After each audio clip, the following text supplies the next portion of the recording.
Hi everyone and welcome back to Heimler's History. Now we've been hanging out in the Gilded Age for a little while, and what we've been considering is that during this time, huge numbers of people began moving from the countryside into the city. And you may wonder what the big deal is. Okay, so these people moved to that place, but I'm going to argue that that movement fundamentally changed the character of our nation, and I'd like to show you how. Let's get to it. It's time to kick it old school.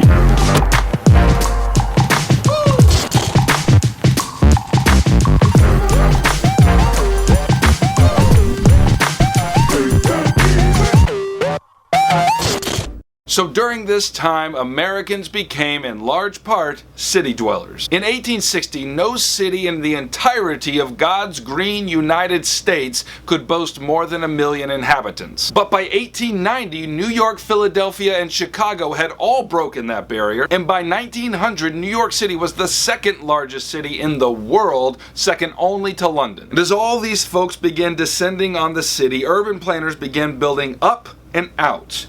Once the technology for the skyscraper was invented, then you could cram massive amounts of humanity on a single parcel of land.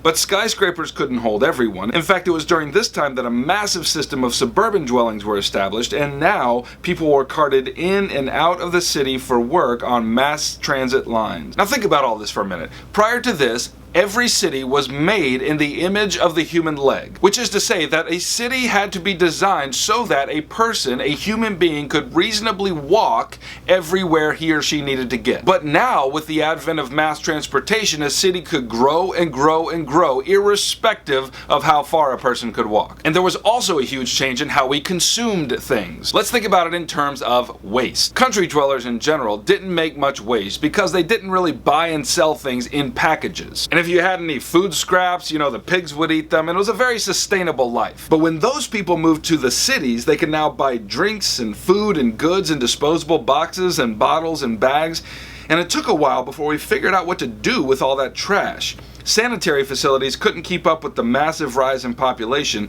and as a result, people were drinking dirty water, there was uncollected garbage in the streets, not to mention copious amounts of poo from working animals. And all of this together made the city stink something awful. But even so, the machine of industry continued to churn on and on. Now, a lot of the people who were moving to the cities for factory jobs were European immigrants, and it's hard to conceive of just how many immigrants were coming in during those days. Just as an example, at its peak in 1882, there were 2,100 immigrants arriving every day. And while the wave of immigrants earlier in the century largely hailed from Germany and Ireland, this new wave of immigrants included Italians, Jews, Croats, Slovaks, Greeks, and Poles. Now, why were all these folks seeking refuge in American cities? Well, first of all, many of the European cities from which they were coming were also experiencing explosive growth, and frankly, they were just running out of room. But there was also a positive pull towards America for the potential European immigrants. It was called America Fever, and a lot of poorer Europeans felt it. Why?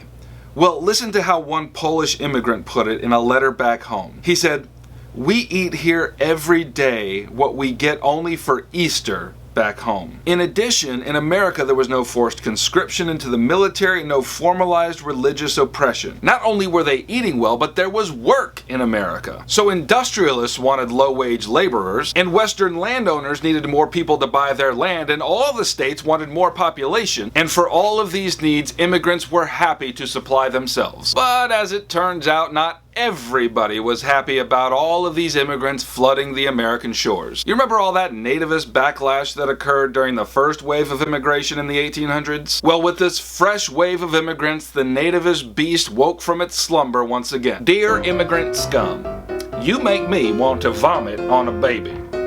Whoa, if you count the wretch at the end, that was a haiku. It was the playwright Israel Zangwill who said, "America is God's crucible, the great melting pot, where all the races of Europe are melting and reforming. Germans and Frenchmen, Irishmen and Englishmen, Jews and Russians, into the crucible with you all. God is making the American." But the nativists saw things differently. They didn't think that America was being made into a melting pot. They thought that America was being made into your grandma's spittoon. They thought Europe was just spitting its nasty brown lip juice onto our shores. So as is the custom of nativists, they organized their distaste for immigrants into groups like the American Protective Association. And these organizations rallied their people hard to oppose Roman Catholic candidates for office. And of course, there were standard pushes for literacy tests and other methods to keep new Americans from voting. But even with all this opposition, most immigrants found themselves at home in America. In the beginning, they mostly created communities among themselves in the major cities. Where the Italians lived, it was called Little Italy. Where the Greeks lived, it was called Little Greece. And this reality was seen in all the cities. But even though the first generation of immigrants kept to their own, it was their children who grew up in America who learned to negotiate the new realities of being a new kind of American. And I suppose all this can really be summed up with a gift that was given to America by the French in 1886, the Statue of Liberty. In 1886, the French sent the Statue of Liberty over on something like 350 ships. And as she towered over the New York harbor, the following words were inscribed on her base: "Give me your tired, your poor, your huddled masses yearning to breathe free, the wretched refuse of your teeming shore." And depending on who you were, this poem meant different things. To the nativists, it only affirmed that the Europeans were sending to our shores all their wretched refuse. But to the waves of immigrants who had to sail right past it on their way into America, they saw it as a promise that as they began to put their muscles and their bodies into the American industrial machine, that they would find a way to breathe free for generations to come. And with that, I'll see you next time.